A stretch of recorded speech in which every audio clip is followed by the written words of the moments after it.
Hola, muy buenas tardes.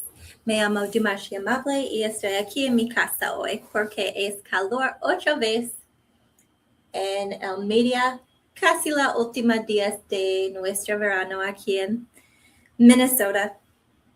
Y estoy aquí, este es mi cuarto de sol y tengo una silla por tú. Si te quieres hacer una episodio conmigo, por favor, llamando con nosotros a Minnesota Latin Radio. We'll make an interview. Let's make it happen. Let's desahogarse together.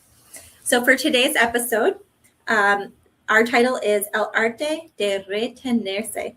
So we're going to talk about balancing self-sacrifice with self-preservation. So first, let's talk about the weight of giving, just like the weight of water and why we come here on Desahogamiento. So this is the space where we unburden our hearts, we clear out the noise, and look closely at the lives we are building day by day. Soy tu anfitrión, Dumashi Amable, and today we are sitting with a question that touches almost every single one of us. How do we love, work, and care for others without completely giving ourselves away? Es una grande pensando por mí. Y pienso que por ti también. We live in a culture that deeply honors devotion. Nos enseñan a ser entregados, to be selfless caregivers, hard workers, devoted partners, and reliable friends. And for that, I want to pause for just a second.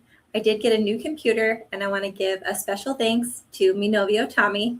Thank you por la computadora nueva, por mí y por nosotros. Thank you. But there is a very fine line between holy self-sacrifice and total self-destruction, just like we talked about a few weeks ago in filling the gas tank. What's the cost of that gas? What's the currency that you need to fill that tank? Today, we are talking about finding that elusive balance between el sacrificio y la preservación propia. If you've been feeling drained, if your spirit feels heavy, or if you feel maybe even guilty, the moment will slow you down. Este episodio es para ti. Grab a warm cup of coffee, maybe an iced coffee today, porque hace mucho calor. Take a deep breath.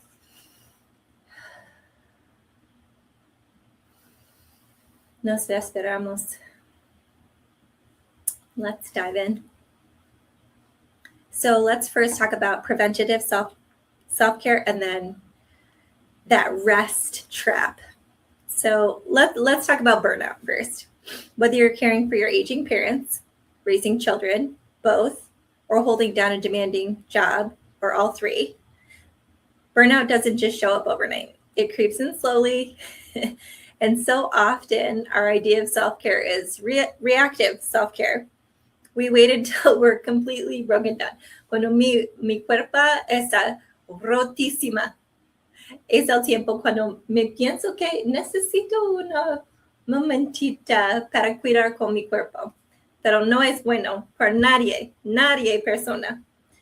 We need to, we try to fix it with like a single afternoon off from work, or maybe, taking a nap on the beach. Pero la playa es un buen lugar para una, ¿cómo se dice? Siesta. Es cuidar el motor antes de que el carro se apague en medio de la carretera. And that means honoring rest. Actual restorative rest. Most of us need 7 to 8 hours of sleep each night. Yet we treat sleep like a luxury we have to earn. Worse yet, when we do get a day off, what do? I'm so guilty of this. And I don't know if guilty is the right word. I wish there was something better that I could say. But when I get a day off, I fill it with chores. Pasar la aspiradora en la mañana. Y después necesita que lavar la ropa. Y después mantener el jardín. Y para limpiar las ventanas. Todas cosas de la casa. And we think, today is my day off, so I'm going to deep clean the whole house. That's my problem. That's my biggest trade-off with thinking I have a day off, is that I want to continue to be productive, to care for my family and to care for my space, to love my home, to love my family members, my kids, my spouse, any guests that I have over. I want everyone to feel welcome and safe and comfortable. But maybe this weekend, I will challenge you to leave the dust for another day. Protect your day off like it's sacred ground. Sometimes on the weekends, when we leave the dust, we need to hang out with our friends. Y cuando necesite tiempo para divertir, a nuestra equipa estamos en Tequila Town, aquí en Minnesota.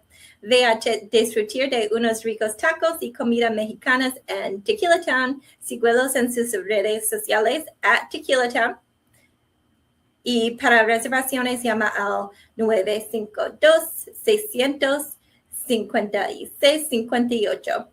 Tequila Town is a really fun spot. It's always clean. The food is always fresh, and the tequila is always flowing. So if you need an excuse to leave the dust on the shelf this weekend, go to Tequila Town. You won't regret it. So there's another thing that I think is becoming a more popular commentary, and that is the digital detox and the rest that your brain needs from screens. This screen, that screen, all the screens, right? So part of protecting our energy is being responsible with what we consume. And that is not just delicious food from Tequila Town. I mean our eyes. Nuestros ojos necesitan atención. We spend hours staring at blue screens, scrolling through endless feeds, subjecting our minds to constant visual stimulation. Hay que poner la tecnología abajo. Put the phone down. Not now. Stay for the rest of this episode. But give your eyes a rest, honestly. We need to be more dedicated to true literacy, opening a physical book, smelling the pages, reading deeply without a notification popping up every 10 seconds. Being responsible with our eyes means protecting our visual and our mental diet. And with that, I'd like to recommend a book from an amazing social worker who has a master's in social work, which I've just accomplished thanks to the help from my family and friends, my teachers, and my coworkers. But she also has a doctorate in social work. Many of you know her already. Her name is Brene Brown, and I'm currently reading this book, Brene Brown, Atlas of the Heart. I think it might be backwards on the screen here, but it's called Atlas of the Heart. It's that tangible book. If you feel like you're having trouble doing that digital detox, this is a great way to start. Brene and her publishers developed this book to satisfy those signals in our brain, those dopamine hits in a different way with physical pages by speaking to the current trends in media, in digital media. So she and her publishers have small doses of digestible material mixed with different media, different pictures, and then different paragraphs for breaking up the information. And there's just so much content here. It's just really visually pleasing. And I wish you were here, but she also gives really good advice in big, bold letters on pages. Let's just read this one for fun. And this all speaks to that digital detox, because when we get these constant dopamine hits with the digital, with the phone and everything like that, our brains start to expect that we're going to continue to feed those sensors in our brain. But that does cause anxiety for the brain subconsciously. So here Brene Brown says, do I have enough information to freak out? The answer is normally no. Will freaking out help? The answer is always no. So if you'd like that and a little bit more comida por tus pensandos and un libre físico, necesita este libre. Se cuesta $30 at Barnes & Noble. She has a PhD too, just so you know. Yep, $30. Es un poquito dinero para un tiempo que no necesita dinero. Okay, so back to our episode here. So what you look at all day becomes the tone of your thoughts, just like we quoted from Dr. Brene Brown there. what we're seeing all the time, even if it's confirmation bias and it's helping us. In the meantime, our brain is expecting and anticipating those signals to go off, maybe a little too often. So it's about nourishing your body with wholesome, real food of the books, so that you have the energy to live your life while leaving room for joy. Indulge in those comfort foods as well, the actual comida. When the moment calls for a warm tamale or a slice of cake, necesito galletas cada día, a recipe that reminds you of home. Maybe that's something you can share with your family members as well. Sin culpa, enjoy it, nourish your soul, and then return to your baseline of wellness. If your baseline is all the way up here, media, maybe start introducing some physical books and get that digital detox so that you can have that clean energy that you need, so your brain isn't doing all the work, but your body is contributing more to your overall wellness. So next we have relationships, boundaries, and financial wisdom. Now, how do we divide our time cuando cada persona en nuestra familia necesita nuestro tiempo? Es una pregunta muy grande. We need to intentionally structure quality me time and quality us time para compartir nuestro tiempo. We need solitude to remember who we are outside of all of our responsibilities. Soy mamá, soy hija, soy tía, soy hermana, soy amiga, soy una compañera de trabajo. Cada persona. Soy profesora a veces. Soy aquí Dumashi Amable. Soy terapista. Cada parte de mis pensandos me convertir casi todas las horas del día por otras personas y a veces necesito tiempo solamente por mí. So we need that intentional family time with your friends, all the different people, time with your partner especially. Cuando te amas, tu esposo necesita más tiempo con tu esposo. Relationships don't survive on our leftovers. One thing I commonly say to people who I work with in the professional space is there's no award for the world's most worn out person. That was an amazing quote that was given to me by a longtime friend from upstate New York, who serves our nation as the U.S. as a person dedicated in the U.S. Coast Guard, and has just an amazing reputation overall for promoting this conversation that we're having today on Desahogamiento. So a las 9 de la noche, ¿quién está en la casa? Are you there? Are you in your house? Or are you still giving all those pieces of yourself to everyone else?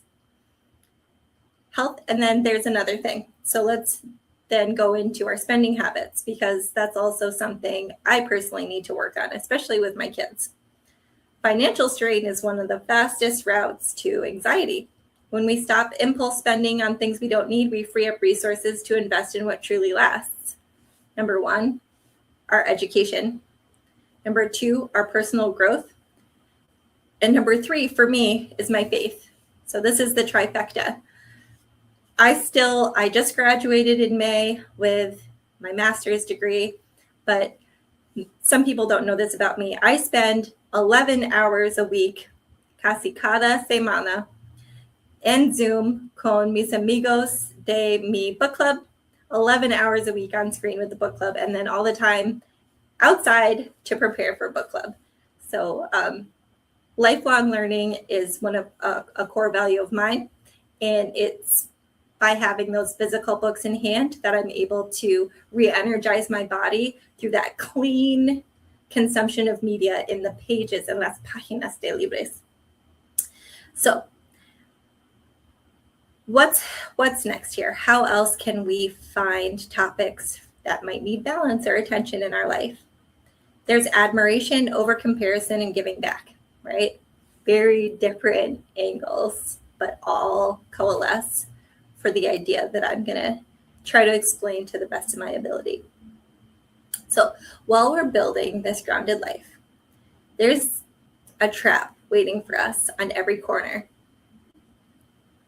What's the trap? Comparison.